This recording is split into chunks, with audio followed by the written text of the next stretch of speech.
ሰላም ሰላም ቤተሰብ እንዴት ናችሁ? ደህና ናችሁ ወይ? ሁሉ ሰላም ነው? እኔ ጋር ሁሉ ሰላም ነው። በያላችሁበት ሰላማችሁ ብዝት ይበልልኝ። ዛሬ የሆነ ገጠመኝ ልነግራችሁ ነው የመጣው እንደዚህ ፌስ ቱ ፌስ ላወራ የቻልኩት ማለት ነው። እና እስኪ እንግዲህ ከተሳሳትኩ አርሙኝ። እንግዲህ ብዙም የመናገሩ ድፍረቱ የለኝም እና ምልላችሁ ነው ዛሬ ማለት ነው የሆነ ልጅ አወራኝ እንደዚህ በቲክቶክ ማለት ነው። እንዴት ነሽ? ደህና ነሽ ወይ የኔ ውድ ምናምን አለ ቀበጣጠረና ከዛ ነው ያለው ፈጣሪ ይመስገንና ብዬው የሆነ ስራ እድል ላገናኝሽ፣ አሪፍ ስራ ነው እንዳያመልጥሽ አሪፍ ስራ ነው እና ላገናኝሽ አለኝ ማለት ነው ሲለኝ እኔ በቃ ብዙ እንትን ቲክቶክ ላይ ስለሚዘዋወሩ የሆነ ሶሻል ሚዲያ ላይ ስለማያቸው ከዚህም በፊትም አጋጥሞኝ ስለነበረ ማለት ነው ምን አልኳችሁ መሰላችሁ? ስራው ምንድነው ትያንስ ነው አልኩት።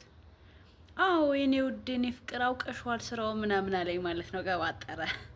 ከዛ ኦኬ አይ ወንድሜ እኔ ስራ አለኝ አሪፍ ደሞዝም ይከፈለኛል እግዚአብሔር ይመስገን፣ እኔ መስራት አልፈልግም አልኩት። ከዛ ታይ ታይ ይቆጭሻል ምናምን አለኝ ማለት ነው። አይ ይቅርብኝ ወንድሜ ይቅርብኝ። ለምንድን ነው ግን እንደዚህ እህት ወንድሞቻችንን የምታጭበረብሩ? ለምንድን ነው እነዚህ እናንተ እንደዚህ ብር እያስከፈላችሁ ምን እያላችሁ ጭራሽ ከዛም በኋላ ተጠፋላችሁ? ይህን ስለማቅ ለምንድን ነው የምታጭበረብሩ ስለው ማለት ነው በቃ በጣም አናደደ። ታውቃላችሁ ኦርቶዶክስ ነው ልጁ። እንግዲህ እምነት ምናምን ላይ ያገናኘሹ እንዳትሉኝ እኔ ራሴን ነው። ከዛ ኦርቶዶክስ ነው። አንተ ኦርቶዶክስ ነህ፣ ለምንድን ነው የሰውን ብር የምትበላው? እንደዚህ እኮ እምነታችን አይፈቅድም። የማንኛውም እምነት የማንኛውም ሙስሊሙም ሆነ ጴንጤም ሆነ ኦርቶዶክስም ሆኖ ማንም የሰውን ብር ብሉ የሚል ሃይማኖት የለም። ግን ለምንድን ነው አንተ እንደዚህ የምታጭበረበር ምናምን ስለው በቃ ድንጋይ ራስ ነሽ አይገባሽም፣ ስለዚህ ቻው ምናምን ብሎ ይወጣ ማለት ነው። እና አስፈላጊ ከሆነ ፎቶም አለኝ ስሙም አለኝ። ታውቃላችሁ እኔ እንዳትበሉ ፈልጌ ነው። በእውነት እኔ በጣም ስላናደደኝ ነው ልናገር የፈለኩት። የመናገር አቅሙ ራሱ የለኝም። ማርያምን ፊት ለፊት እንደዚህ የወጡ መናገር አልችልም። እና መልላችሁ ነው እባካችሁ ስደት ላይ የምትኖሩ እህቶቼ ወንድሞቼ እንዳትበሉ። የቲያንስ የሚባል ኬንያ ናይሮቢ ምናምን የሚባል ሀገር ነው የሚሰሩት ማለት ነው። እባካችሁ እንዳትበሉ እባካችሁ በፈጠራችሁ። ማርያምን በጣም ተናደድኩ የእውነት ማለት ነው። ለምን ስለው ለምን ብትሉኝ የተናደደው ምክንያት ነው ያልከፈልኩም እግዚአብሔር ይመስገን። ግን የሆነ ሰዓት ላይ ልከፍል ነበረ፣ የሆነ ጊዜ ላይ ልከፍል ነበረ። በቃ የተሻለ ስራ አገኘው ምናምን ብዬ ልከፍል ነበረ ማለት ነው። ከዛ የሆነ ጊዜ ደግሞ እንደዚህ የሆነች ልጅ እንደዚህ በቃ በሴት ጎኗ ገባችና እህቴ እንዴት ነሽ ደህና ነሽ ወይ እንተጋገዝ እናውራ እስኪ እኔም ስደት ነው ያለሁ አለችኝና አወራም ማለት ነው። ከዛ እያወራን የሆነ ስራ ላገናኝሽ ምናምን አለች። ምንድነው ስራው ስላት እንደዚህ አይነት ድርጅት ነው እንትን ትያለሽ ታስተዋውቂያለሽ፣ እንደዚህ የተለያየ ነገር ታስተዋውቂያለሽ እንደዚህ ሚዲያ ላይ በፌስቡክም ሆነ እንደዚህ በቲክታክም እና አሪፍ ደሞዝ ይከፈልሻል አለች። እሺ ክፍያ አለው ወይስ የለውም አልኳት ማለት ነው። ከዛ ክፍያ አለው፣ አንደኛ ደረጃው ላይ ከገባሽ የዱባይ 4000 ድራም ትከፍያለሽ፣ ሶስተኛው ደረጃ ላይ ከትንሹ ጀምር ካለሽ ደግሞ 1800 ወይም 2000 ትከፍያለሽ አለች። አስቡት ይሄ ብር ምን ያክል እንደሚሆን በኢትዮጵያ ሲመነዘር ማለት ነው። 1800 2000 ማለት ወደ 56000 በቃ ወደ 60000 እና እኛ ልንሰራ ልንለወጥ ቤተሰቦቻችን ልንለውጥ ራሳችን ልንለወጥ መጠን እንዴት ለማንም ወሮ በላ ለማንም በላተኛ ብራችን እንሰጣለን? ከዚህም በፊት ተበልቶ የሚያቅሰው ይኖራል። እስኪ ከቻላችሁ የእውነት እንደዚህ አጭበርብረውኛል ተበልቻለሁ የሚል ሰው ካለ እስኪ ኮሜንት ላይ ያስቀምጡልኝ።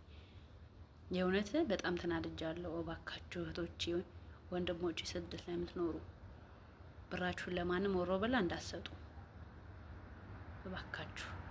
እና ምን ልላችሁ ፈልጌ ነው እኛ የማንንም ፊት እየገረፍን የማንንም እናት አባቶቻችን ናፍቆት ይዞን እዚህ ማንም ብራችን በዚህ እንደዚህ እናድርግ እንደዚህ ላሳድግሽ እንደዚህ የተሻለ ስራ ትሰሪያለሽ የራስሽን ለምን አሰሪም ሚሉ አሉ ብዙዎች ማለት ነው። አጋጥሟችሁ ሊሆን ይችላል። ሞር ደግሞ የሚሉት የማዳም ቅመሞች በቃ ትለወጣላችሁ፣ ከሰው ስራ ትወጣላችሁ፣ የራሳችሁን ስራ ተጀምራላችሁ ነው የሚሉም ማለት ነው። እና በእኛ በደካማ ጎናችን እየገቡ ብራችን ለመውሰድ ይሞክራሉ። እና አደራ አደራ እህቶቼ በፈጠራችሁ እጃችኋለሁ፣ ብራችሁ እንዳትበሉ። በጣም ተናድጄ ነው እንደዚህ ፊት ለፊት ወጥቼ ላወራሁ ላይ ቻልኩት ማለት ነው በእውነት። ስለዚህ መጨረሻ ላይ እኔ ስነቃበት ሰድቦኝ ነው የወጣ ማለት ነው። ተሳድቦ ወጣ፣ ነቃሁበት ማለት ነው። ምክንያቱም ጓደኞቼ ከአንድም ሁለቴ ተበልተዋል። በእውነት ወደ 5000 ወደ 4000 ድርሃም ተበልተዋል ጓደኞቼ ማለት ነው። እነሱ በቃ የተሻለ ስራ አገኘን ቢሮ ቁጭ ብለን እንሰራለን ብለው ማለት ነው። እና ተጠንቀቁ፣ በቻላችሁት አቅም ተጠንቀቁ ማለት ነው። ብራችሁን ሴቭ አድርጉ። ቤተሰቦቻችሁን ራሳችንን እንርዳ እንጂ ለማንም ሰጠን ብራችን አንበላም። እና እስኪ ያጋጠመው የደረሰበት ሰው ካለ ኮሜንት ላይ ያስቀምጡልኝ። እና ይሄ ደግሞ ይሄ ምክር ልበለውና ይጠቅማል፣ ለሌላ ሰውም ሊያስተምር ይችላል ካላችሁ ሼር ዱት ኮፒ ሊንክ አድርጉልኝ። እና አደራችሁ እንዳትበሉ ብራችሁን አደራችሁን። በእውነት እኔ በጣም ተናድጄ ተሰምቶኝ ነው ማርያምን ተሰምቶኝ ማለት ነው። እና እኔ እንግዲህ እስካሁን ባለው አምልጫለሁ፣ እግዚአብሔር ይመስገን። የእውነት ለመውሰድ በጣም ይሞክራሉ፣ ለመውሰድ ማይሉት ነገር የለም። በጣም ማርያምን ጨዋ ምላሳቸውን ይዘው ነው የሚመጡት። በቃ እኔ ውዴ፣ እኔ ፍቅር፣ እኔ ማር እያሉሽ ነው የሚቀርቡት ማለት ነው። እና እህቶቼ እንዳትበሉ አደራችሁን እንዳትበሉ። እና በቃ ይሄ ልላችሁ ነው። አመሰግናለሁ፣ ወዳችኋለሁ።